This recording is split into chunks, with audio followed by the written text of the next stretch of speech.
O Fantástico mostra agora o passo a passo de como as forças dos Estados Unidos e de Israel conseguiram se infiltrar no espaço aéreo do Irã. Você vai ver como os militares abriram um corredor no céu até a capital Teherã para acertar o alvo principal, o líder supremo Ali Khamenei. Esse é o sistema de defesa antiaéreo iraniano, um dos maiores do mundo. São milhares das chamadas baterias espalhadas pelo país. A operação de ontem mirou em, antes de tudo, abrir o céu. A joia da coroa iraniana são as baterias Bavar 373, que são compostas por 4 componentes. 2 são radares. O primeiro, que funciona como os olhos, é uma antena gigante que varre os céus em busca do inimigo. Emite ondas de rádio, que quando esbarram num objeto, emitem uma espécie de eco que identifica a posição. Quando uma aeronave é detectada, uma outra antena trava nela para manter a posição e guiar um míssil como esse com precisão matemática. Aí, os oficiais, dentro de um outro caminhão blindado, cheios de telas, decidem se o alvo é inimigo e apertam um botão. E é aí que entram em cena esses tanques. Cada bateria pode ter até 8 desses, que se posicionam e lançam o míssil de defesa. Mas as inteligências israelense e americana estudaram o sistema nos últimos anos e criaram um plano para desativá-lo cirurgicamente. A grande estreia de ontem foram os novos drones americanos, chamados LUCAS, a sigla em inglês para Sistema de Ataque e Combate Autônomo de Baixo Custo. Custam $35 mil cada. Ironicamente, foram inspirados num modelo de drone desenvolvido pelos próprios iranianos, o Shahed 236, usado largamente na guerra da Rússia contra a Ucrânia. Os americanos capturaram um desses drones e fizeram a engenharia reversa. De acordo com o Comando Central americano, centenas deles invadiram os céus iranianos como um enxame.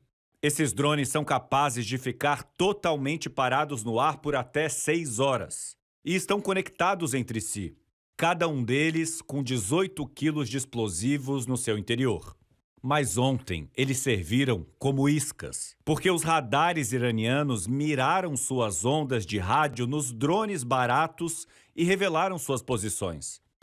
Com essas informações, os americanos lançaram a primeira leva de Tomahawks, direto de navios e submarinos no Golfo Pérsico e Mar Arábico. São dos mísseis mais avançados, com um motor de avião e sistema GPS e de imagem. Levam 450 quilos de explosivos. Os Tomahawk voam a 30 metros de altura, seguindo as linhas de montanhas e vales, e foram mandados para destruir as bases depois que elas expuseram os seus sinais de radares. Enquanto isso, na fronteira, aviões americanos começaram a chamada guerra eletrônica, que miram em embaralhar aqueles sinais de rádio emitidos pelas antenas iranianas. Eles lançam sinais mais fortes. Isso faz com que os computadores das baterias de defesa iranianas deem tela preta.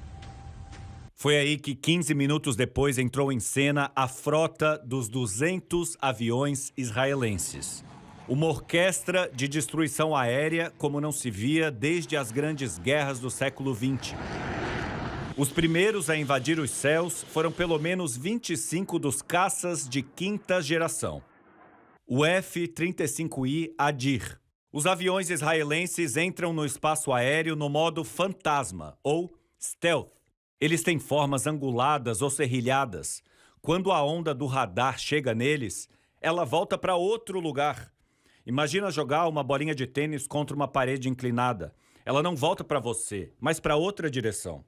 Os mísseis estão escondidos dentro da barriga desse avião, que acabam virando pontos menores do que uma abelha no radar inimigo.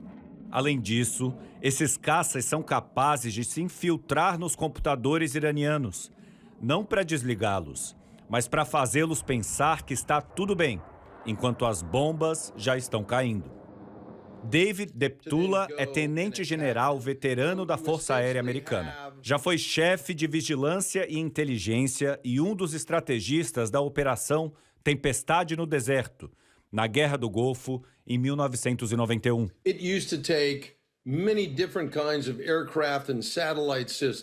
Ele disse ao Fantástico que antigamente eram necessárias várias aeronaves para encontrar, detectar a localização exata e destruir o alvo. Mas hoje, todas essas habilidades estão nesses caças de quinta geração. Depois invadiram os céus os F-15I Ram, que podem carregar até 10 toneladas de dinamite. Eles foram mandados para destruir sistemas de defesa subterrâneos. Havia também aviões postos de gasolina que podem reabastecer um caça em pleno voo. Além disso, os grandes maestros eram aviões capazes de detectar se algum míssil iraniano estava em rota para que os caças israelenses pudessem desviar. Dessa forma, em poucos minutos, americanos e israelenses abriram um corredor até Teherã e atingiram o alvo principal, o distrito de Pasteur, no centro da capital. Ali fica o complexo de Beit Habari, a casa do líder. Muitos pensavam que o Ayatollah estivesse num bunker subterrâneo nas montanhas, mas Ali Khamenei estava escondido dentro de uma das casas desse complexo altamente fortificada com bunkers subterrâneos.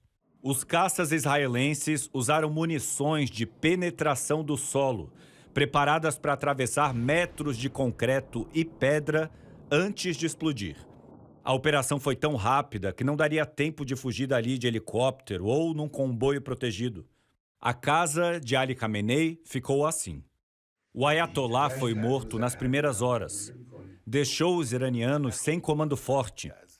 Os caças iranianos nem levantaram voo para tentar seguir os superaviões israelenses. Se limitaram a contra-atacar bases militares americanas no Catar, Bahrein, Kuwait, entre outros. A operação de ontem marca uma nova fase de guerras no mundo, em que sistemas de defesa são sobrecarregados por uma multidão de objetos voadores. E os americanos atingem cada vez mais seu objetivo de não colocar o que chamam aqui de boots on the ground, ou botas em solo, ou seja, soldados em terra dentro do território inimigo. David Deptula diz que vemos a evolução rápida da inteligência artificial fazendo o papel de reconhecer alvos e trabalhar com sensores.